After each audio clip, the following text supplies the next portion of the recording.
processus, avec la création du PSA, avec Soutou Touré, qui malgré tout a gardé de bonnes relations avec Ousmane Tanor Dieng, mais le source également de Abdoulaye Matar Diop et tant d'autres formations politiques dont on ne sent pas véritablement la présence dans le landerneau politique sénégalais. Oui, et généralement quand les gens quittent un parti, le motif qu'ils avancent c'est qu'il y a un déficit de démocratie interne. Je crois que c'est ce qui avait poussé Djiboka à créer l'URD. Il disait qu'il y avait un déficit de démocratie interne.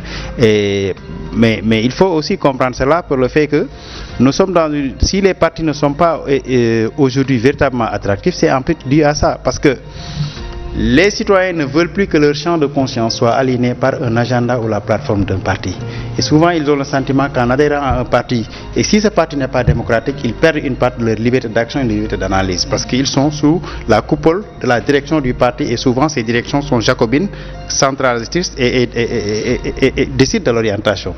Et c'est pourquoi une bonne partie des partis implose au fait que les gens ne peuvent pas s'émouvoir. Et si vous voyez la création de ces autres partis aussi, souvent se résume à une question de personnes ou à un instrument de négociation avec les différents appareils. C'est pourquoi l'avenir des organisations politiques, c'est l'avenir c'est d'aller vers le sens de grands mouvements ouverts, où les gens peuvent adhérer quand ils veulent, s'exprimer librement et avoir la possibilité de s'exprimer à travers des courants à l'intérieur des partis. L'une des raisons qui font que la respiration d'un parti, c'est la création de larges courants à l'intérieur du parti.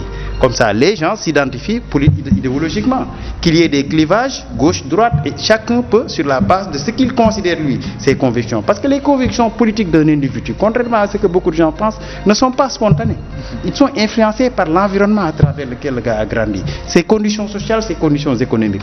C'est pourquoi vous voyez les gens qui sont plus enclins à être des gens de gauche, c'est des gens qui sont grandis dans des conditions modestes, comme vous et moi, ou qui viennent des zones rurales. Alors que ceux qui ont grandi dans des familles bourgeoises, dans des familles religieuses, sont plus enclins à être des hommes de droite.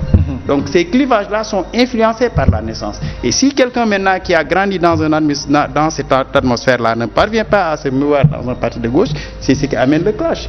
Prenons l'exemple du PDS. Le PDS, c'est un parti qui se dit un parti libéral. Mais en vérité, le PDS, dans la tête de certains qui se retrouvent à gauche de ce parti, se dit que c'est un système qui a créé un système libéralisme qui s'est développé d'une manière qui a généralisé la pauvreté. Et c'est pourquoi des gens comme Macky Sall, à un certain moment, même s'ils étaient au PDS, en prenant leur destin à main, ont créé des partis qui étaient en adéquation avec leur environnement social. C'est pourquoi Macky Sall a créé un parti où il applique une politique de gauche. Et d'ailleurs, est-ce que ce n'est pas ce qui explique le fait que les socialistes se retrouvent à travers le programme politique du président Macky Sall? Parce que si vous voyez le Yono Yokote, les bourses universitaires, les piments, les bourses de sécurité, ça c'est des programmes de gauche. C'est le Parti socialiste et les partis de gauche qui devaient proposer ce programme-là. C'est pourquoi, même si il a été façonné sur la base des programmes libéraux d'Abdoulaye Wade, c'est avec le libéralisme que Macky Sall a rompu une fois au pouvoir. Et aujourd'hui, idéologiquement, si cette orientation gauchiste à l'intérieur même des partis, qu'il y avait ces clivages-là, on pourrait avoir des partis socialistes, des partis politiques plus solides. Mais tant qu'il y aura la dictature d'un chef qui n'accepte pas des courants et qui pense que le monopole de la gestion du parti doit être l'apanage uniquement du chef, on va toujours vers des ruptures, des recompositions et à la fin de la journée, c'est l'avenir des partis politiques traditionnels qui sera en jeu. Babacar, votre organisation travaille beaucoup sur ces questions-là. Oui, vous vouliez... Oui, non, enfin, je disais tout à l'heure que je suis tout à fait d'accord avec l'analyse de Ali. La question de la gestion des courants à l'intérieur des partis. Parce que vous savez, dans les statuts fondateurs des partis, tout ça, on reconnaît